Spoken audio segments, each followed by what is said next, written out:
جی وہ ہمارے social handle پر contact بھی کر سکتے ہیں، فیس بک پر، ٹویٹر پر، انسٹاگرام پر، لنکڈ ان پر ہمارے جو پیجز ہیں وہ اویلیبل ہیں، اور وہاں سے ان کو کانٹیکٹ ڈیٹیل بھی مل جائے گی۔ اگر کوئی پرسن جو ہے وہ ہمارے آفیشیل بینک اکاؤنٹ میں کچھ ایڈ دینا چاہ رہا ہے، اور جو بھی آپ کی ایڈ یا جو بھی ڈونیشنز ہوں گے اس کو آپ لوگ ویریفائی بھی کر سکتے ہیں، اور اس کا جو آرگنائزیشن کا بینک اکاؤنٹ ہے وہ ڈیٹیل آپ کے ساتھ شیئر کی جائیں گی۔ بہت شکریہ، ہمارے ساتھ موجود تھے کاشف بلوچ صاحب۔ تو نیکسٹ سیگمنٹ کی جانب ہم بڑھتے ہیں۔ جی تو ناظرین، اب میں دعوت دینا چاہوں گا نعت رسول مقبول صلی اللہ علیہ وسلم کے لیے محمد حسیب اتاری کو۔ نعت پڑھتا ہوں تو آتی ہے مہک طیبہ کی، نعت پڑھتا ہوں تو آتی ہے مہک طیبہ کی، میرے لہجے کو وہ میلا نہیں ہونے دیتے، میرے لہجے کو وہ میلا نہیں ہونے دیتے، ان کا منگتا ہوں جو منگتا نہیں ہونے دیتے، میرے آقا مجھ کو رسوا نہیں ہونے دیتے، میرے آقا مجھ کو رسوا نہیں ہونے دیتے، ان کا منگتا ہوں منگتا نہیں ہونے دیتے، ان کا منگتا حکم کرتے ہیں تو ملتے ہیں مقتے شاکر، حکم کرتے ہیں تو ملتے ہیں مقتے شاکر، اپنے منگتوں کو وہ تنہا نہیں ہونے دیتے، اپنے منگتوں کو وہ تنہا نہیں ہونے دیتے، میرے آقا مجھ کو رسوا نہیں ہونے دیتے، ان کا منگتا ہوں جو منگتا نہیں ہونے دیتے، ان کا منگتا۔ رمضان ایک تاریخی ماہ ہے۔ اگر اسلام کی تاریخ میں نظر دوڑائی جائے تو دیکھا جاتا ہے کہ رمضان میں بہت سارے ایسے واقعات ہوئے ہیں جس سے ہمیں بہت کچھ دیکھنے کو ملتا ہے، بہت کچھ سیکھنے کو ملتا ہے۔ اور علامہ صاحب سے بھی میں یہ کوشچن پوچھوں گی، 10 رمضان 60 ہجری کو حضرت امام علیہ السلام کو کوفیوں نے خطوط کے ذریعے بلایا، پیغام بھجوایا، اور یہاں پر ان کی آمد شروع ہوئی خطوط کے ذریعے، تو اس کے بارے میں آپ کیا کہنا چاہیں گے؟ بسم اللہ الرحمن الرحیم، الحمدللہ رب العالمین۔ آپ نے جیسے فرمایا کہ ماہ رمضان برکتوں کا مہینہ ہے، اور اس کے اندر قرآن مجید بھی نازل ہوا ہے، اور اگر ہم تاریخی حوالے سے دیکھیں تو اسلام کے اندر یہ بہت معنویت رکھتا ہے، کیونکہ جو اسلام کے اوپر مشکل وقت آن پڑا تو کوفیوں نے خط لکھنا شروع کیے امام حسین علیہ السلام کی طرف۔ وہ بھی اسی مہینے کے اندر ہے کہ انہوں نے خط لکھے اور امام کو اپنی طرف بلانا چاہا، جن میں کوفیوں میں سب سے جو مشہور شیعہ تھے حضرت سلیمان بن سرد خزائی، انہوں نے خط لکھا، ان کے ساتھ باقی ان کے جو اعوان و انصار تھے، امام حسین علیہ السلام کے چاہنے والے اور اہل بیت علیہ السلام کے ماننے والے، انہوں نے بھی خط لکھے، کافی تعداد ہوئی تو امام علیہ السلام نے اپنے چچا زاد بھائی حضرت مسلم بن عقیل علیہ السلام کو کوفے کی طرف روانہ کیا کہ وہاں کے حالات چیک کر کے مجھے بتائیں کہ کیا کوفیوں کے حالات میرے لیے سازگار ہیں یا نہیں۔ کہ 15 رمضان کو حضرت امام حسین علیہ السلام نے حضرت مسلم بن عقیل کو کوفہ کی جانب روانہ کیا. تو یہ ڈیٹیل اس کے بارے میں تھوڑی سی آپ ہمیں بتائیں گے. خطوط کی تعداد بہت زیادہ ہو گئی تو امام علیہ السلام نے اپنا سفیر بھیجنا چاہا اور اس کے لیے منتخب کیا اپنے چچا زاد بھائی اور بہنوئی حضرت رقیہ سلام اللہ علیہ، ان کے شوہر نامدار کو، حضرت مسلم بن عقیل علیہ السلام. ان کی عمر اس وقت 40 سال تھی. مسافت طے کرتے ہوئے جب وہ پہنچے وہاں پر تو تقریباً 80,000 یا 30,000 اس کے قریب لوگوں نے آپ کی بیعت کی. اچھا. اس کے بعد جب بیعت بڑھنا شروع ہوئی تو مسلم بن عقیل علیہ السلام نے امام کی طرف خط بھیج دیا کہ کوفی واقعی آپ کے ماننے والے ہیں اور ان کو آپ کی ضرورت ہے تو آپ تشریف لے آئیں، آپ کے لیے حالات سازگار ہیں. اس وقت جو کوفے کا گورنر تھا وہ نعمان ابن بشیر تھا، جو کہ اگر دیکھا جائے تو وہ حضرت مختار ثقفی جو کہ قبیلہ ثقفی خاندان سے بہت بڑے سردار ہیں، وہ ان کے داماد ہیں نعمان ابن بشیر کے.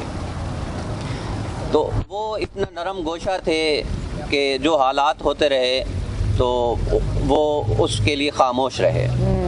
نعمان ابن بشیر جیسے یزید کو یہ بات پتہ چلی تو اس نے اپنے جیسا فاسق و فاجر ایک ظالم حکمران عبید اللہ ابن زیاد کو کوفہ کے گورنر کے طور پر بھیجا. اور جیسے ہی عبید اللہ ابن زیاد آیا تو اس نے ایک شوشہ کوفے کے اندر اڑا دیا کہ شام سے ایک لشکر آنے والا ہے جو کوفیوں کو تہس نہس کر دے گا. اس ڈر کے مارے کوفی جو ہے وہ امام کے سفیر کو چھوڑنا شروع ہو گئے، مسلم بن عقیل کو. اور حضرت مختار ثقفی، ان کی بھی 14 رمضان المبارک کو شہادت ہے. یہ بھی بہت بڑے شیعہ تھے، محب علی تھے، اور ان کو اللہ پاک نے امام حسین علیہ السلام کے کافروں جو قاتلوں کو کیفر کردار تک پہنچانے کے لیے اللہ نے منتخب کیا انہیں. اور یہ تقریباً 63 ہجری میں یا بلکہ 66 ہجری کے اندر انہوں نے اپنی حکومت کوفہ کے اندر قائم کی، اور ان کی حکومت کا جو بنیادی مقصد تھا وہ قاتلان امام حسین علیہ السلام کو کیفر کردار تک پہنچانا تھا. اور ان کو 2 تواریخ ملتی ہیں کہ حضرت علی علیہ السلام کے بیٹے حضرت حنفیہ علیہ السلام کی ان کو حامیت یا آپ کہہ لیں کہ ان کو نصرت یا ان کو تائید شامل تھی کہ حضرت حنفیہ نے ان کو کہا کہ آپ اس قیام کو شامل کریں. اچھا، یہاں پہ میں آپ سے یہ پوچھنا چاہوں گی کہ کوفیوں نے کس طرح خطوط کے ذریعے ان کو بلانا چاہا، جھانسا دے کر، اور لیکن اس سے پہلے حضرت امام الحسین علیہ السلام نے حضرت مسلم بن عقیل کو بھی بھیجا وہاں پر ساری چیزیں دیکھنے کے لیے کہ آیا کہ واقعی یہ سب چیز حقیقت ہے، وہ اسلام قبول کرنا چاہتے ہیں، کیونکہ انہوں نے اس طرح سے دعوت دی تھی کہ ہم آپ کے ساتھ ہیں. وہاں پر جب وہ پہنچے تو کچھ ٹائم وہ لوگ صحیح رہے تھے، ان کے ساتھ ان کا جو رویہ تھا ان کے ساتھ وہ ٹھیک رہا. کتنے ٹائم بعد وہ یہ سب چیزیں سٹارٹ کی، انہوں نے اپنی اصلیت کتنے ٹائم بعد لے کر آئے؟ جی تقریباً 5 شوال تک تو امام حسین علیہ السلام کے چاہنے والوں کی، جب تک نعمان ابن بشیر گورنر رہا اس وقت تو امام حسین علیہ السلام کے چاہنے والے برسر اعلان آتے رہے اور امام کے سفیر پر بیعت کرتے رہے.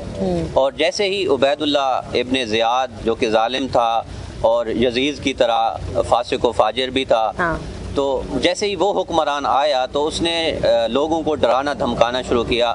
اس کے بعد جن شیعوں نے خط لکھے تھے ان کو اس نے قید کرنا شروع کر دیا، جن میں مختار ثقفی بھی شامل ہیں اور بڑے بڑے نامور سلمان ابن سرد خزائی اور ان کے اور بھی جو جنہوں نے خطوط لکھے تھے. اکثریت کو یا تو قید کرا دیا، جن کو قتل کر سکتا تھا ان کو قتل کر دیا. تو وہ جیسے انہوں نے خط لکھے تھے آخر ٹائم یہ کہتے ہیں کہ کوفیوں میں وفا نہیں ہے، کوفی لا یوفی، یہ بات نہیں ہے. کوفیوں نے وفا کی ہے. وفا کس طرح کی ہے وہ حضرت مختار ثقفی کی وفا کو دیکھ لیں کہ انہوں نے قاتلان امام حسین علیہ السلام کا بدلہ لیا ہے اور ان کو کیفر کردار تک پہنچایا ہے. وہ بھی ایک کوفی ہیں. ان کو آئیڈیا نہیں تھا، ان سے بھی ایک دھوکہ دے کر یہ خط لکھوائے گئے نا، تاکہ ان پر ایک یقین کیا جائے. ان کو دھوکہ دیا گیا، لیکن جب وہ پہنچ گئے اس کے بعد ہی یہ سارا سلسلہ انہوں نے شروع کیا. جی آپ کہہ سکتے ہیں کہ ان میں سے کچھ لوگ ایسے تھے جو مال و زر کے